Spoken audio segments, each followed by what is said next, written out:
usual thing in this or Proverbs. A lot of times just one verse goes right to another subject, another subject, another subject. And Proverbs once in a while have several or maybe even a chapter. This one has a couple that kind of go together. And some of you, again, I have to really stop and think, what is he even getting at? Like two of them that go together. Look at verse 16. Be not righteous over much. Well, that doesn't make sense to me. If you right off the bat, you don't want to be righteous? When I think of the word righteous, but maybe my understanding of righteous isn't what I should be. That's what was I thinking on with Luke the other day?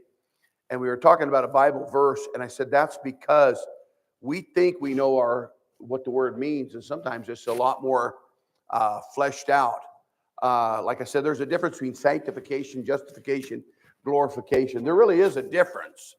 And if we don't know our language, we say, well, hey, again, he died for our sins and was raised for our justification. Well, that's always a verse. I've never really studied that in depth. But he died for one reason. He was raised for a different one. He's not saying and that's it. That's true.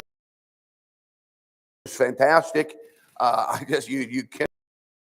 I said this down there at the men's retreat. I was talking to Avian the other day, and they helped me along a little bit, of course. And Avian said, "Oh, Dad, just so you know," she said, "the NIV is not the Bible people are even using." Oh, what?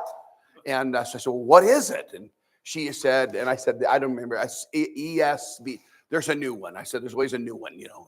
This one's gonna really, and it never does anything. There's never been a big revival since the King James Bible. There's never been a revival in any land or really anywhere. There's never been a revival of people getting saved and turning from sin. But this Bible, this one will do it. This one is true to the Greek and the Hebrew. Well, what you said that in the last 20. If they were the right ones, how does this one the right one and this one's the right one? Now they're all wrong. And so again, I don't, trying to preach to young people, I always got to ask my son, hey, who's the latest groups here now? I don't even know what the songs are. I don't even know who. So I guess that's what happens. You get older. But here, Ecclesiastes, these, be not righteous over much, neither make thyself over wise. Well, you could tell right there's something kind of little worded on that second phrase. Might be the answer. Neither make thyself over wise. And we'll look at that in a minute. Why shouldest thou destroy thyself? Be not over much wicked. Neither be thou foolish. Why shouldest thou die before thy time? So those kind of go together. So what I answered is on this, and we're going to go back to just mentioned verse 10 and 11 where we ended up. I don't know, I guess we did 12. But if I was going to say for you to keep in mind is answering the why questions of life. Why? The oldest question. Answering the why questions of life. And that's what he even says in verse 16. Why? Why? Verse number 17. Why? So it's kind of answering questions we have in life on how to live better. But why do we have this? Why do I face this? And why do I face that? And again, I just would acknowledge you, and I give my thoughts on this. You might be sitting there and thinking, well, I think it means this. And you know what? You're probably right. My wife said the other day, the one she said was on, let's see, what verse ends, verse 11. Wisdom is good with an inheritance, and by it there is profit to them that see the sun. Wisdom is good for inheritance. And so I think, well, see the sun. And so in my studying and what I kind of thought and what I thought others even kind of thought, and I check other commentaries and things, what did they think? And so seeing the sun to them meant kind of thinking in the future. But my wife, she said, well, I kind of thought it meant maybe if you're smart and you have money, you'll get up early in the morning. You'll see the sun. I thought, well, it could be. That could be. So my point is, I'm not saying this is what I'm saying is the only way, and yours might even be better than mine. That's the thing about the Bible. If it's true, it'll be true all the way across the board. And that's kind of the multi-application of the Word of God. So again, I'm thinking of somebody who used to be in our church, and they would struggle with family devotions because they'd read something like that, and they wouldn't go on. And so all the kids sit there while the dad ponders over that and get bored. The kids get bored and start counting bugs, I guess, or something. And And the dad would say to me, but what, is that what it means? I said, yeah, probably. I said, or he'd say, I'm afraid I'm going to say it wrong. I said, well, what do you think it means? And he'd tell me, so that's what I think it means. And if it's true, it's true, okay? And I'm not misapplying it. You don't misapply the Bible, but you can apply it in many different ways. Look back at verse 10. Say not, he just says, don't say this. What is the cause that the former days were better than these? For thou dost not, he said, you're not smart if you're doing that. And again, these are just good principles. Don't live in the past. And even down there at the men's retreat, and of course Matt was there, and Brother Ted was there, and David over here, the Zuni young man, he was down there, and Theodore was there. We had a good time, but there was a lot of different scenarios. There was young boys from the res that had gone through terrible stuff. And I could just tell, you could tell that Joel was talking, and Joel did talk with me a little bit more about some of the horrible things those boys have to endure. And then we talked to that military vet, and Luke talked to him, I did too, and some of the things he's gone through. And I was just telling him, you cannot live in the past. You cannot live in the past. And he's telling you, if you get into the blood, you literally, that is the wonderful thing about grace. It is gone, see? And again, sometimes I think kids grow up in a Christian home and God didn't save you out of a motorcycle gang or booze. And so we don't understand the power of God's grace. And sometimes people, and I'll show you a verse or two on that here in a little bit, he deals with that very thing. Why? We ask, well, how come this happened to me? And I was talking to that vet, and he wasted his life. He went in 18 into the Marines and wasted all. The guy, I'm just being blunt, I'm not trying to be mean. I said, how old are you? And he said 60. And he looked a little weather worn. I'm 64. But he's had like 24 surgeries and just all gone through all kinds of trouble. And he was saved 8 months ago. And he's helping his preacher down there on the res. And he's even taken his some of the settlement he got for all they poisoned their. He went through some ordeal where they poisoned the water, and the government knew it, and he's had all kinds of health issues. But he's using that for the church, helping build a church down there on the res. And I said, well, man, see, God's using you.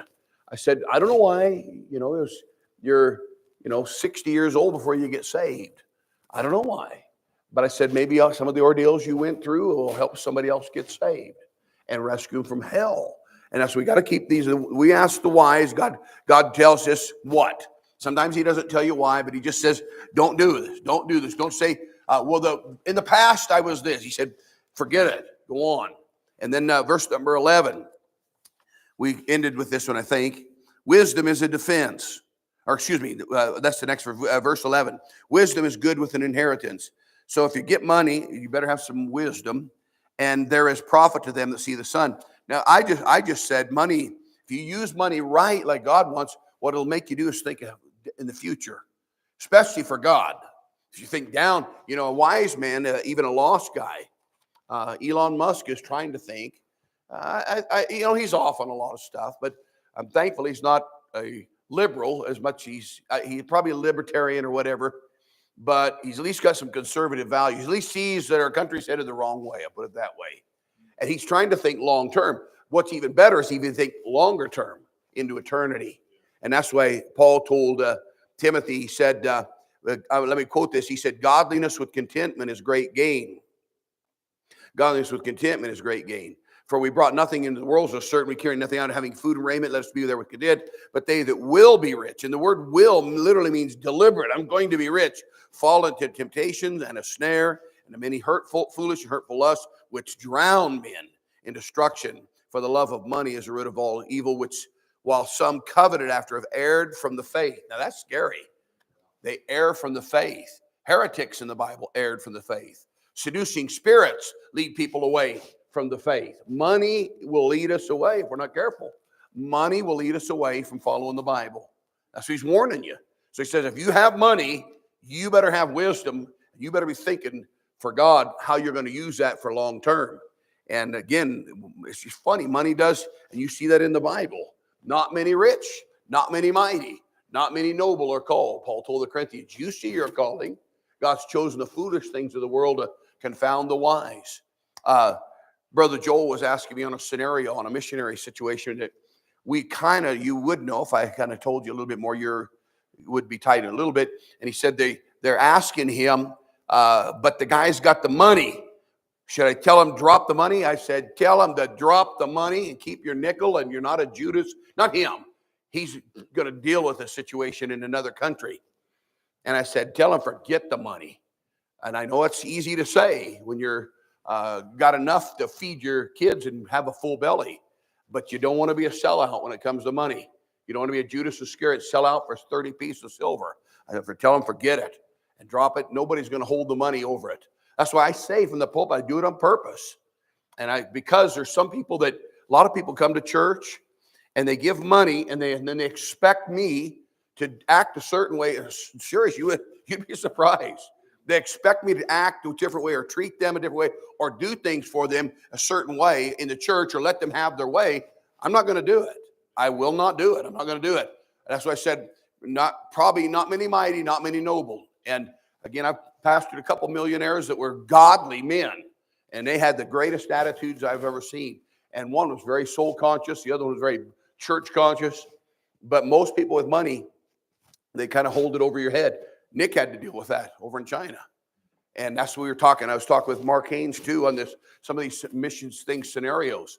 And we were saying that, and he was aware of it too, that somebody had some money and they could have done, we were of course trying to publish these things and help Nick a little bit. And hey, make a note. Just make a note. I want to talk to them about that money scenario. I do need to talk to Joel on something here. But what's that? What's that, brother? Did it fall? Just say, put down money. Just put down money situation. And I said, this missionary tells Nick, I got to raise all this money. I can raise all this money. And he could have. He's very well known here in the United States. And I said I wouldn't take a dime from him because I knew his heart. I knew his heart. And so he raised all this money and hasn't put a nickel in it and didn't put it 1 minute time into it. And he's telling everybody this is his Bible. And Nick's his underling. And he's done all this. And when it came out, even over there, when it came out that he had nothing to do with it, all those Chinese missionaries are coming to Nick and said, I thought we were giving money to him for this. And boy, I tell you, money does a funny thing to people. And then the missionary said, well, I want to put maps in. Let me put your, you want to put something, not the maps in, because Nick did the maps. There's something else in the Bible. I said, I wouldn't let him do that. And Brother Haynes said, man, brother, God led you on that. And I said, I know. I just told Nick I wouldn't take a dime from him because he wants to get his name on that. And then he wants to own it and then change it. And it's all Nick's labor. Why? I even told him that on the phone. I said, why would I give you another man's labor so you can alter his labor, all that he did? I'm not going to give you another man's labor. And so I just say money does funny things. He's just nailing it down. Verse number 12, wisdom is a defense. It is. It's a power. You can rest in it. And again, if you remember, that word defense means kind of a shadow, a place you can rest. And boy, in the Middle East, the shadow and a place of rest is pretty important out in a deserty area. And so people rest in it. The wisdom is a defense, and money's a defense. Yeah, it is. People rest in it. They'll rest their eternal life on money. I don't need God. I don't need church. You know, Jesus said, how hardly shall they that trust and have riches enter the kingdom of heaven. It's easier for the camel to go through the eye of a needle. He said, man, not too many rich people are going to get saved. Doesn't happen very often. And he said, why? Because it's a defense. But he said, here's the difference. But the excellency, the advantage, the great thing about knowledge, having knowledge and wisdom is wisdom gives you life. It gives you to life. If you have wisdom and wealth, you got something. Now, verse number 13, consider the work of God. Now, he tells you that word consider means literally behold. He wants you to think about these things. When you first read them, again, you say, well, I know a lot of these, and so do I. I guess I enjoy trying to figure these verses out. Kind of as a puzzle. Man, this beats any video game. I hope you don't play video games. I hope you don't. I don't know if you do or not. I said the last probably video game I did was Pong. When Pong went to TV, beep, beep. Man, you got a fantastic mystery puzzle in these verses. To me, it's a blast. Consider, he says, think about this. Think about this, the wise. Consider the work of God, who can make straight that which he hath made crooked. Now, you know what that means, but let's apply it. Think about it a little bit. What's he saying? Why do I need to know that? He said, you need to think this through. That there are some things that God does, you are not going to change. And what I wrote about it, I said there are some issues you're going to face in life that only God can help. That's what I would say. There are some things he's saying you better consider. He said again, now, so I know what that means. Okay, that's hard to apply that. There are some things you're going to face that if God doesn't help you, you're not going to survive them, is what he's saying. And when those times come, then this truth will really come into play. There are going to be some things you and I face that if God doesn't help you, you will not get through it. Let me give you two of them. Look over at Jeremiah chapter 13. Jeremiah 13. And again, we know this. Living it's a whole different ball game, though. When you go through something and say, well, man, how am I going to get through this? How am I going to survive this? This is going to take a miracle of God. Exactly. And he's warning you ahead of time. You better consider that. You better remember. You're going to face some trials and temptations that if God doesn't do a miracle, you're not going to get through it. And so Jeremiah 13, he makes this comment, and I suppose today this would be somehow racist, but verse number 23, if you look at the context, is really kind of an interesting context, but I want to look at the verse first. Jeremiah 13, verse 23, God says, can the Ethiopian change his skin or the leopard his spots? I say, can you change you say, I can tan my skin or I can get some lightening skin. Over in China, of course, they would put mercury on, and mercury kills you, but it makes the skin whiter. And of course, in the Bible times, if the whiter a woman was, it wasn't a racial white thing. It meant she wasn't out working in the sun. It meant she had money. You know, a lot of cultures, even in the men, you go to India, and they'll have posters like in Mexico of all the Hollywood, the Bollywood people, they call them. And all the men are chubby. All the men are fat. Now, that's how it was when I was, and maybe things have changed since then, but the men are very chubby. They usually got a mustache on, and they're very chubby. And that's attractive to those women, because what it means is that guy's got money. He can eat. You see that over in Kim Il-jung in Korea. That guy's way overweight. But man, that appeals to them, because they're skin and bones starving to death eating sawdust. And yet our great leader, he's chubby. He's rich. He's smart. He's wise. So it's kind of funny. So the lighter somebody's skin was, even in the Bible, wasn't the racial. It meant they had money. She could stay indoors and had servants maybe. That's why in the Song of Solomon, I heard a guy preaching a couple weeks back on the internet, and he made the comment. He said, Solomon married a black woman. And he said, because in the Song of Solomon, she's talking, and she says, I am black. He says, see, she married a black woman. Well, again, it doesn't really matter whether she's black or not, but that's not what she said. It says in the Song of Solomon, she said, I am black because the sun hath looked on me. She said, my brothers made me the keeper of their vineyard, but mine own vineyard have not kept.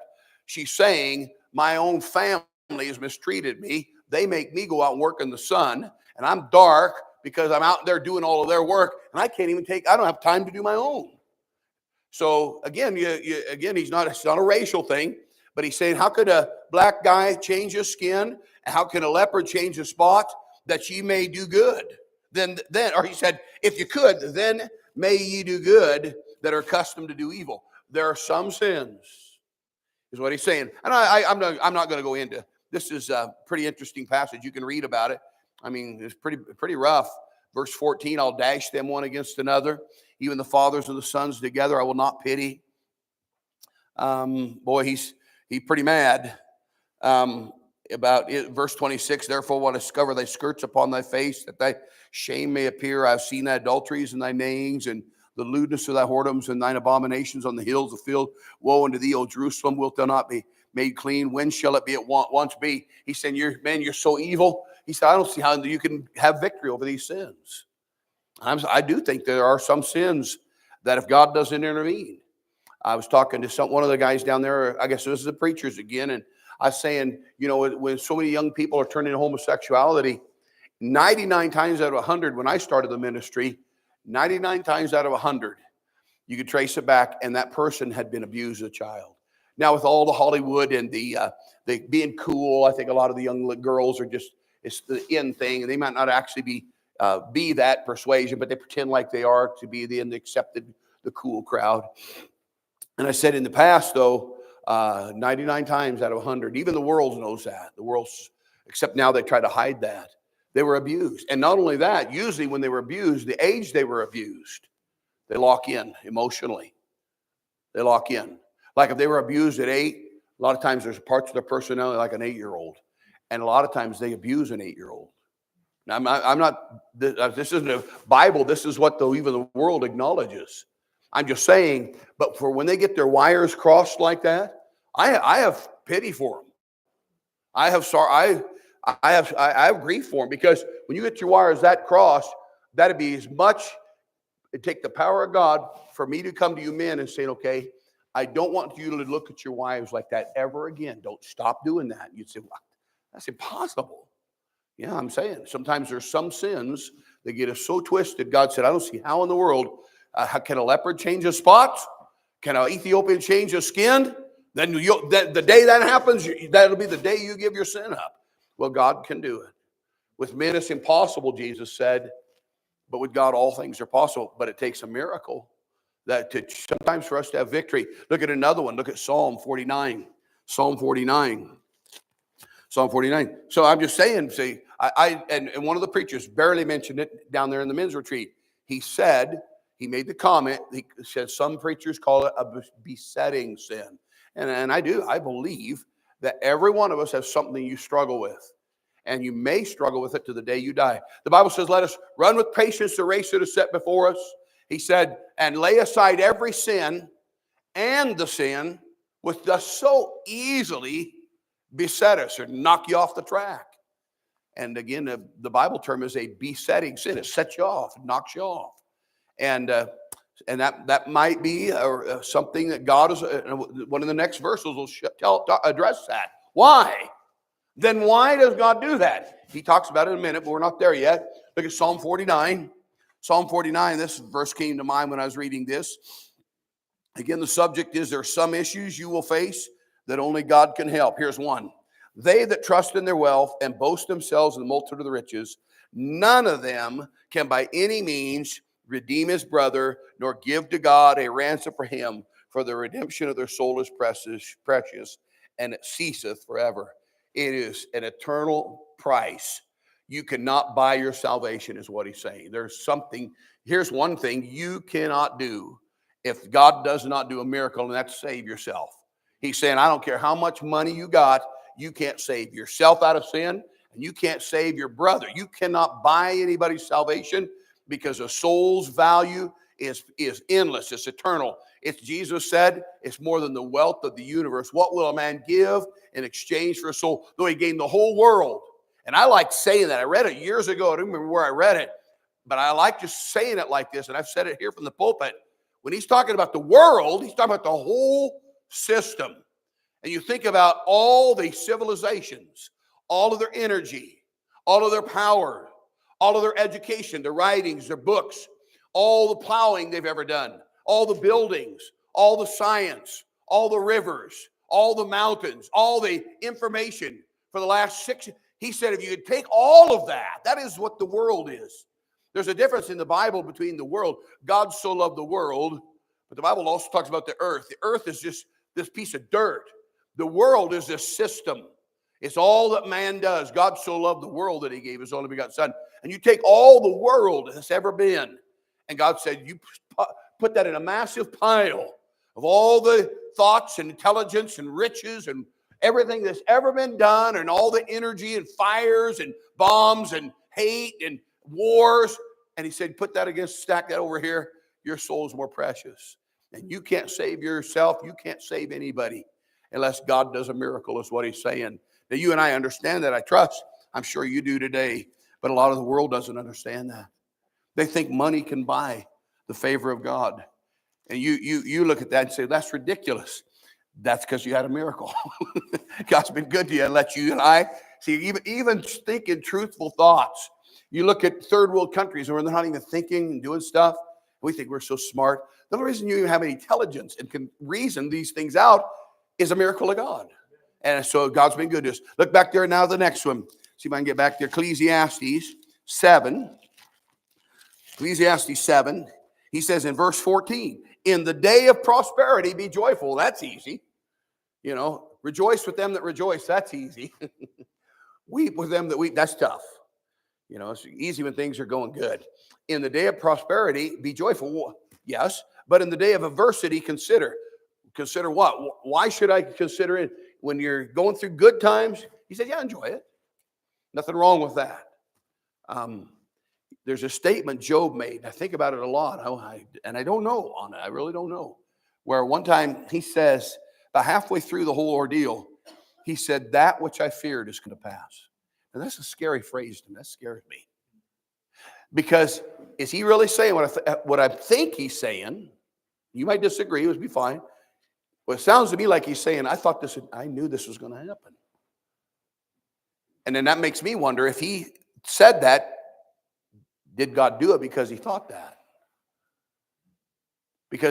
And so what, would God do that?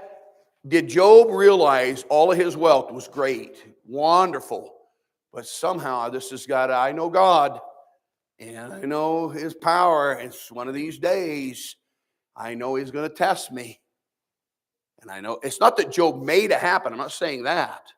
But he's smart enough spiritually and had enough spiritual insight. He knew someday that I'm going to have to be tried on this. This is not normal for a guy to have 9,000 camels. This is not normal. And I know God. That which I feared has come to pass. And again, I'm not sure how to handle that verse. Because you say, well, man, I know in my life, man, I don't want this to happen. I don't want that to happen. Well, I don't know. All I know is he says, when you got good times, enjoy it. But, look at the next phrase, but in the day of adversity. So you got, look, here's the pattern. I was trying to tell the fellows on this a little bit, and some of them, one guy come up to me, he said, had me sign his Bible, and said, hey, I heard you some years ago preach on using pencils. He said, I'm trying to do it, right? Because I said it's cadence. Here you go. In the day. Day of prosperity, day of adversity. This is the message. However you want to imply it is your point, but he said he's putting them in juxtaposition. God has set the one over against the other to the end that man should find nothing after him. So he says, you got days of prosperity, and you go ahead and rejoice in that. But then when those days of adversity come, you better consider something. You better have this in your head. He said, because God set them there where they are over against one another, and he's got an end goal in mind. At the end, and he said, what's the end? He said that man should find nothing after him. Here's what I just said. There's nothing in this world that satisfies. And he's wanting you to keep that in mind all the time. You better remember, in the days of prosperity, that is not going to satisfy you. And when you're going through trials and you think, if I just, Job said that I were in the days before, in the months, he said, that I were in the months before, if I could just get out of that it won't satisfy you. He said, I got an end goal for both days. And the day is, you aren't going to find happiness in either one of them. He said, my end goal is that man will find nothing after him. God has put nothing in this world that sin can be satisfied by. He did that on purpose. Somebody said this, God put just enough, see if I can find it here. He put just enough, I can't read it here, someplace it is. He said we put just enough of good things in us so we can have happiness, and just enough difficulty to keep us humble. There's God's good to us. Of course, Americans, man, blessed so much. He put, here it is. God gives us enough blessings to keep us happy and enough difficulties to keep us humble. In the day of prosperity, he said, you better remember, that's not the end is. There's nothing after him. You know, and I apply that because, again, I grew up with older people. My mom was 45.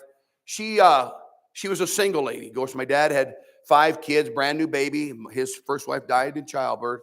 having that fifth child. And so he had all these kids to raise and a brand new baby. And they were all little kids. And he married my mom. And she was in her like 40s. So she figured she'd never have a baby. And she had 3 of us, this last ones. And my brother, he would always tease me, Peter, you can really make fun. Peter Pumpkin Eater, Peter Pan, Peter, there's a Peter Rabbit.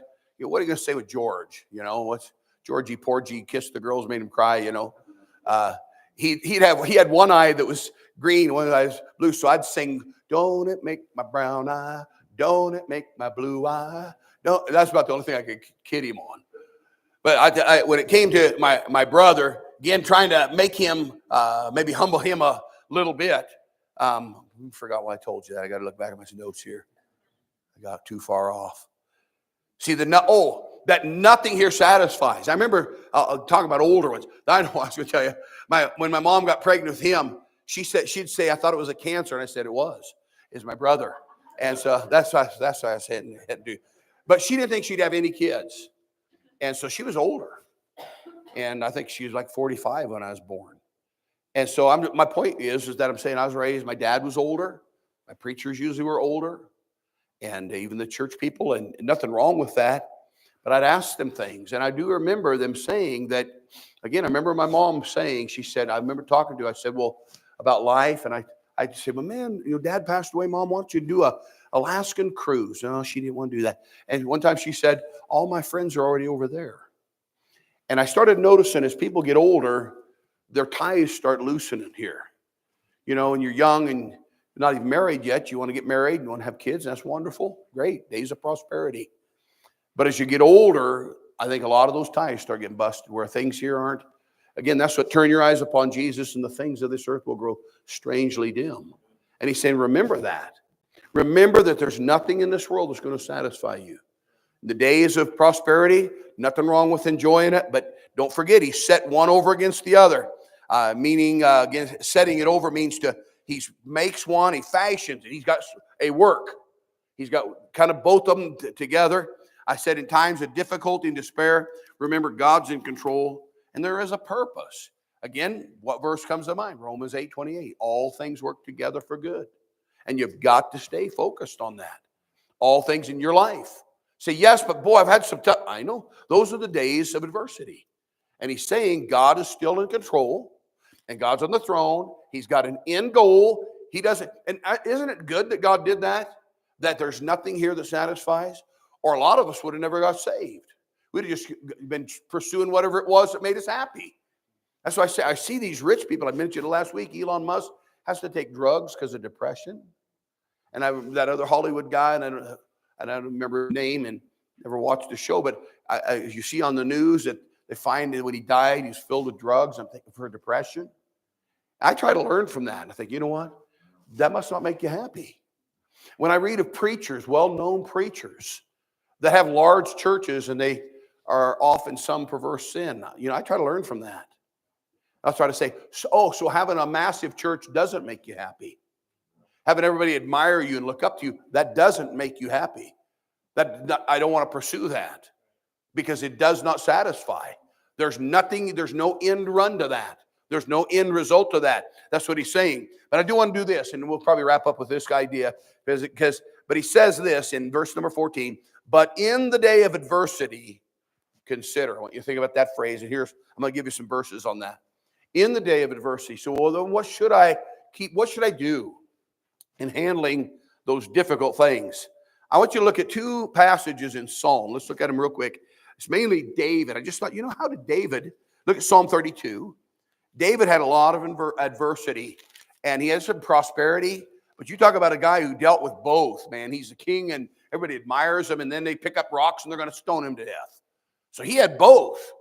He had days of prosperity, and everybody admires him, and then they turn around, they're going to kill him, and there's times he's king, and everybody's lying about him. Again, he said, they that hate me are more than the hairs of my head. Now think about that, man. That is, why? Well, David, he was pretty brutal. He might have killed some people, and maybe the children are mad at him. So how did David handle days of adversity in his life? Look at Psalm 32. Psalm 32. And I'm just going to read, I want to read verse 1. Blessed or happy is he whose transgression is forgiven, whose sin is covered. Now, they believe this psalm was written when David was depressed and David has sinned with Bathsheba, and he's thinking about it. Blessed is the man unto whom the Lord imputeth not iniquity, whose sin or spirit there is no guile. He says, here's what happened to me. When I kept silence, when I knew I'd done wrong, and I didn't, David for over 9 months lived in sin. See, how do you know that? Because the baby was born. The baby was born when Nathan confronted him. So that means he'd been hiding his sin for 9 months at least. Folks, it might have been a year. It might have been 2 years. It might have been 5 years that he would go to church and pretend and sing the songs and read the scriptures. And Bathsheba's sitting over here in the back. And everybody's whispering and talking about it. It could be. I don't know. That happened to David. When I kept silence, though, my bones waxed old through my roaring all the day long. For day and night thy hand was heavy upon me, and my moisture is turned into the drought of summer, Selah.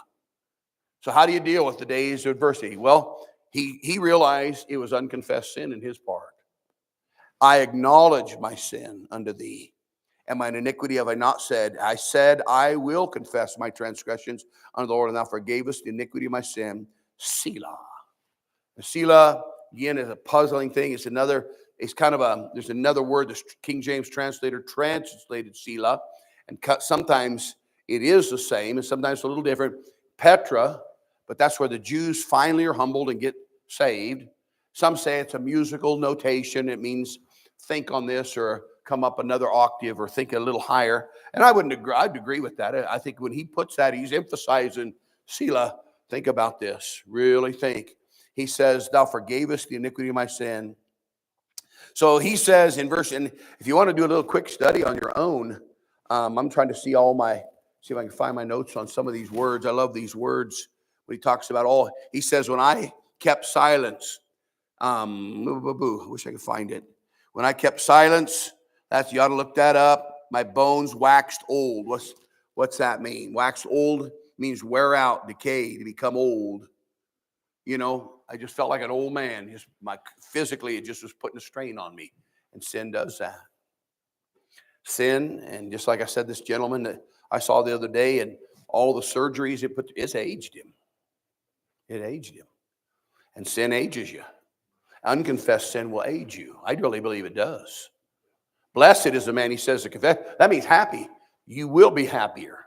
I want to be happy in my old age. And so he said, what I did, I acknowledged my sin. Turn over to chapter 38 real quick. Psalm 38 real fast. Verse number 1, O Lord, rebuke me not in thy wrath, and neither chase me in the hot displeasure. 4, thine arrows stick fast in me, and thy hand presseth me sore. There is no soundness in my flesh because of thine anger, neither is there any rest in my bones because of my sin. So he's dealing with sin here too. These two Psalms, they believe this is what he led to Psalm 51. The Jews are talking about. Verse number 30, chapter 38, verse 4. For my iniquities are gone over my head, as in heavy burden, they're too heavy for me. So when David went through days of difficulty, first thing he did was he checked himself. And just for time's sake, I'll just mention Psalm 21, 1 and 2. Ever since I read that psalm, and I'll quote it here in a minute, you'll know it. You don't need to turn there. When I was 17 years old, I remember in Bible college, and I came across that verse. And I thought, man, that is so cool.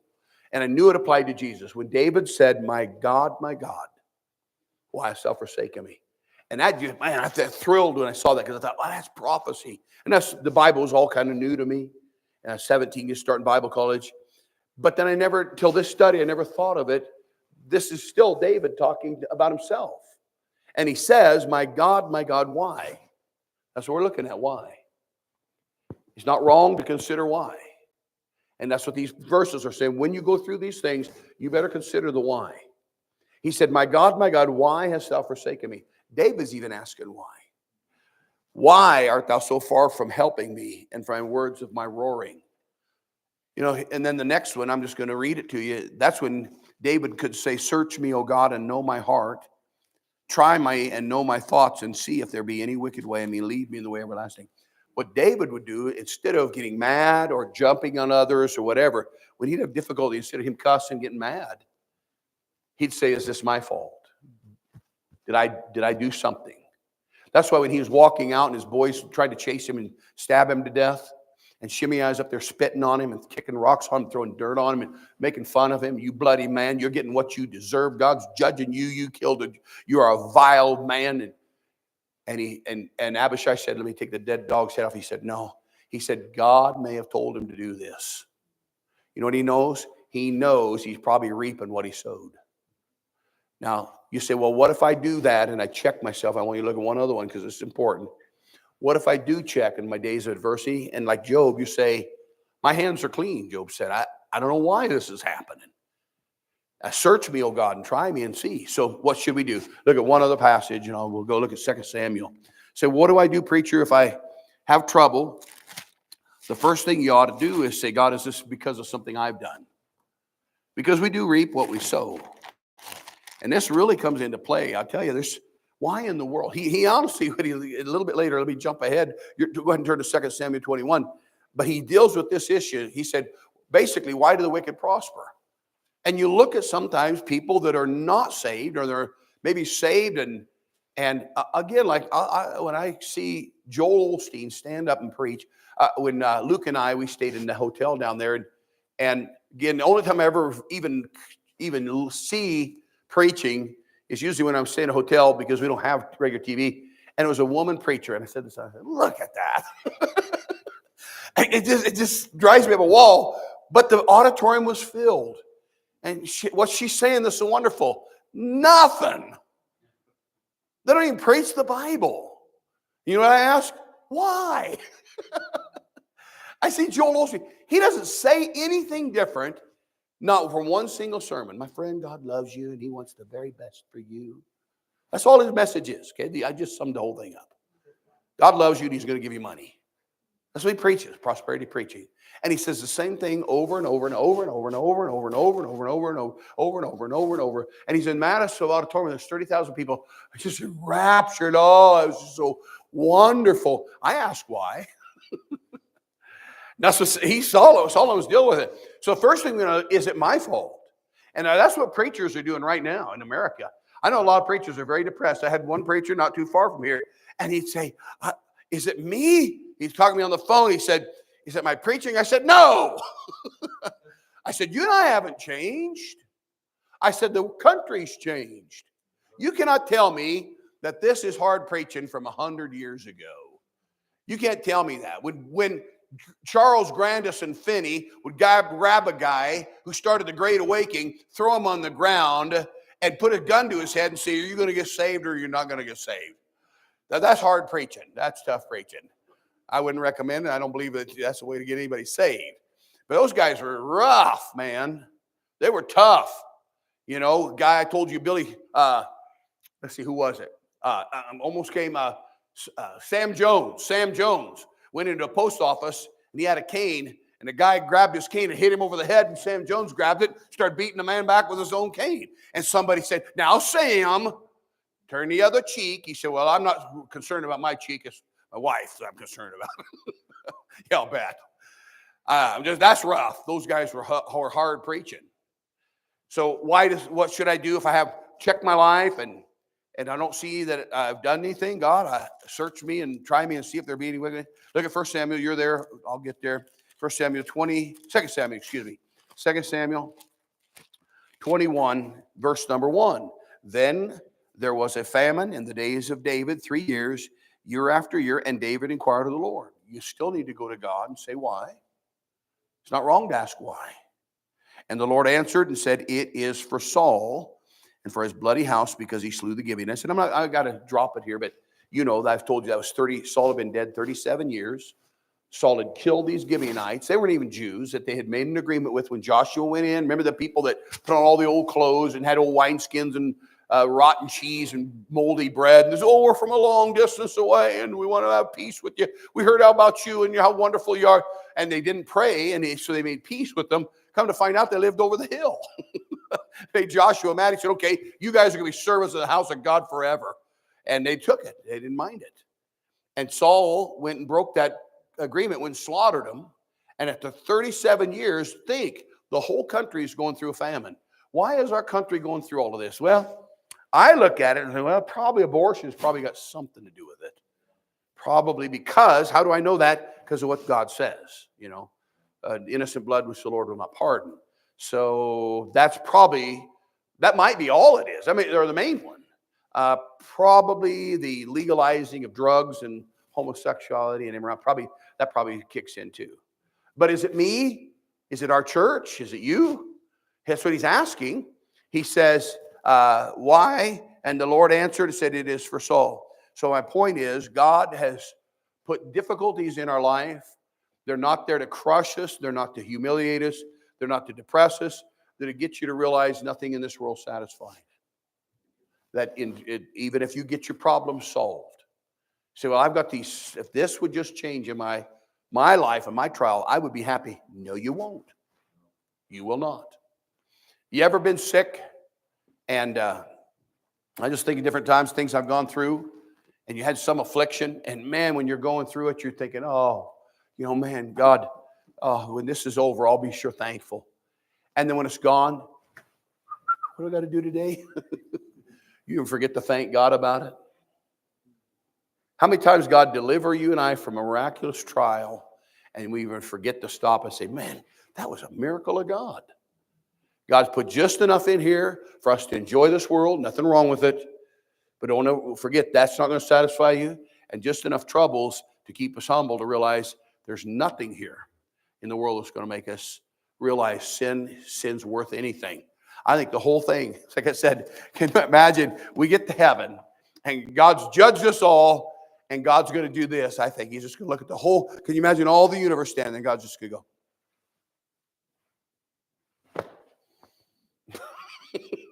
That look says it all, don't it? I told you. I said it. And we're all going to go. You were right. You were right. Sin is a horrible thing. Let's bow our heads for a word of prayer. Father, thank you today for great things, dude. In life, wonderful, fantastic, Lord, creation and sun and laughter and families and love and children, babies and sun and the mountains, beautiful, wonderful things.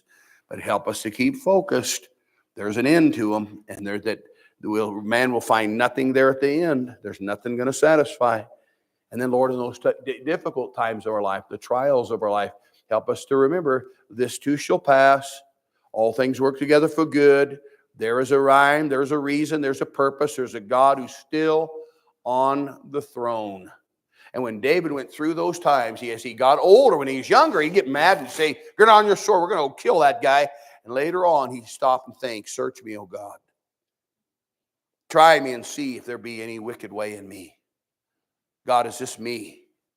And even there at the end, instead of him getting mad or bitter, he went to inquire of the Lord, said, "God, what's going on? Why is this famine?" And your answer was, "It's not you, but it's because of Saul." And if David would have been more sensitive and prayed 3 years earlier, might have escaped 3 years of difficulty. Maybe if we'd be quicker to search our heart, quicker to inquire of the Lord, God, is this me? God, I want you to be honest. Search me. Try me. Put me through the test, God. Help me remember, is there something that I said? Is there something I did? God, bring it to my remembrance, some unconfessed sin.